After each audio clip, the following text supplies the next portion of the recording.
This channel does not promote any violent, harmful, or illegal activities. All content provided by this channel is meant for an educational purpose only. আজ রাত দখল মহালয়া আগামীকাল ভোর দখলেরও ডাক আছে মিছিলের ছবিও আপনাদের এই মুহূর্তে দেখাবো আমরা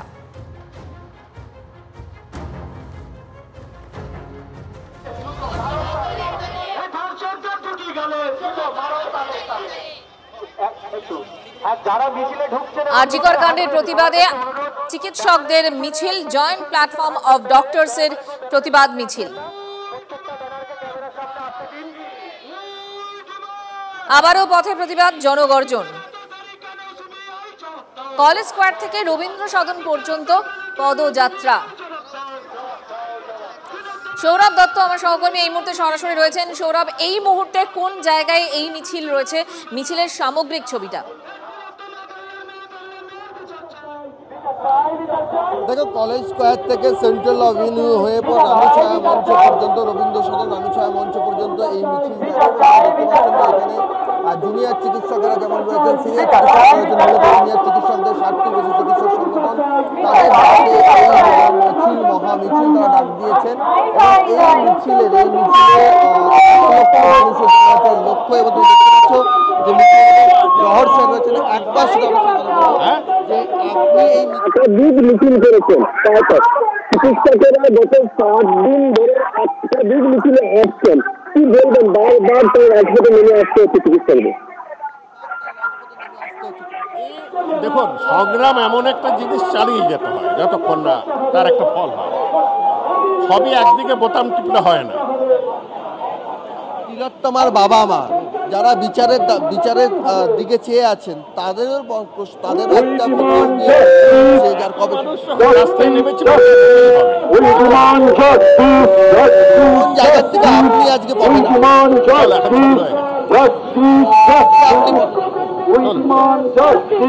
আজকে পথে নামার কারণটা একটু বলেন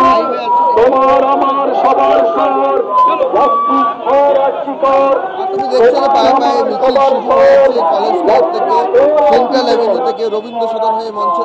মিছিল এগিয়ে যাবে সেই জায়গাটা আগে যাবো আর কোন জায়গা এখন একটু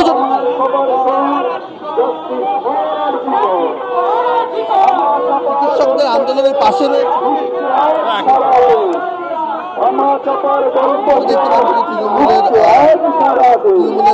ছবি দেখাচ্ছি আপনাদের সৌরভ তুমি আমাদের সঙ্গে থাকো যে ছবি আপনাদেরকে দেখাচ্ছি কলেজ স্কোয়ার থেকে রবীন্দ্র সদন পর্যন্ত পদযাত্রা জয়েন্ট ডক্টরস ফোরাম তারা আবারও প্রতিবাদ করছেন পথে নেমে প্রতিবাদ সেই প্রতিবাদের ছবি জনগর্জনের ছবি আরো একবার আপনাদের সামনে তুলে ধরছি আমরা একদিকে জুনিয়র ডাক্তাররা তারা আবার কর্মবিরতির ডাক দিয়েছেন পাশাপাশি রোগী ভোগান্তির ছবিটাও অত্যন্তভাবে স্পষ্ট হচ্ছে পাশাপাশি প্রতিবাদও চলছে তিলোত্তমার জন্য বিচার চেয়ে আরো একবার জনগর্জন কলেজ স্কোয়ার থেকে রবীন্দ্র সদন পর্যন্ত জয়েন্ট ডক্টরস ফোরামদের যে মিছিল সেই মিছিলের ছবি এই মুহূর্তে আপনাদের সামনে তুলে ধরছি আমরা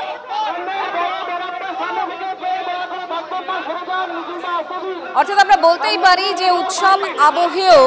নিভছে না তিলোত্তমার জন্য এই বিচার চাইয়ের প্রতিবাদ মিছিল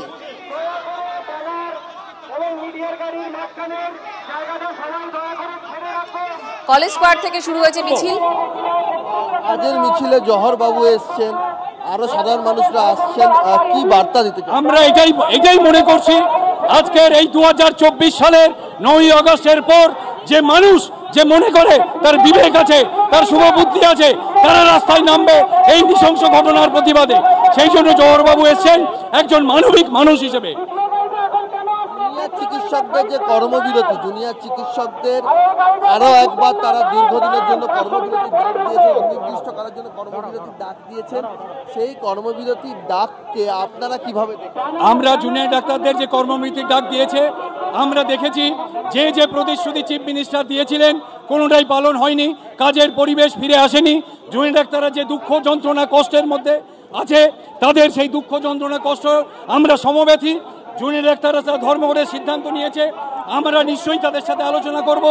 মানুষের স্বাস্থ্যের এই সৌরভ বুঝতে পারছি সুশোভন রয়েছে আমার অপর সহকর্মী সুশোভন তুমি কি ছবি দেখছো দেখো একেবারেই আমার সহকর্মী সৌরভদা যেমন দেখাচ্ছিল যে একেবারে প্রচুর সংখ্যক মানুষ তারা মিছিলে এসছেন। শুধু তাই নয় যে তাদের যে এই মিছিল, সেই মিছিল কিন্তু যথেষ্ট, এবং তারা বলছেন যে মূলত বিচার চাই। দু একজনের সাথে কথা বলার চেষ্টা করি। আচ্ছা, এর আগেও মিছিল হয়েছে, আজকেও মিছিল, সেই জায়গা থেকে এখনো পর্যন্ত বিচারের দাবিতেই বরাবর একই কথা, বিচার চাই। দেখুন, 2 মাস হতে চলল। 8ই অগস্ট যে ঘটনা ঘটে গিয়েছিল, আমরা তারপর থেকে অপেক্ষা করছিলাম যে এই ধরনের যে ঘৃণ্য ঘটনা ঘটেছে, একজন শিক্ষানবিশী ডাক্তারকে যেভাবে হত্যা করা হয়েছে, ধর্ষণ করা হয়েছে, তাদেরকে কোনোভাবে যারা করেছেন কাজটা, এটা এতদিনে আমাদের জেনে যাওয়া উচিত ছিল যে কারা এর পেছনে রয়েছেন, কারা প্রশ্রয় দিয়েছেন, খুন কে করেছে বা কারা করেছে। কিন্তু আমরা অপেক্ষা করছি। মানুষের ধৈর্যের বাঁধ ধীরে ধীরে ভাঙছে সেই ধৈর্যের বাঁধ, এবং সেই জন্য মানুষ রাস্তায় নেমেছেন।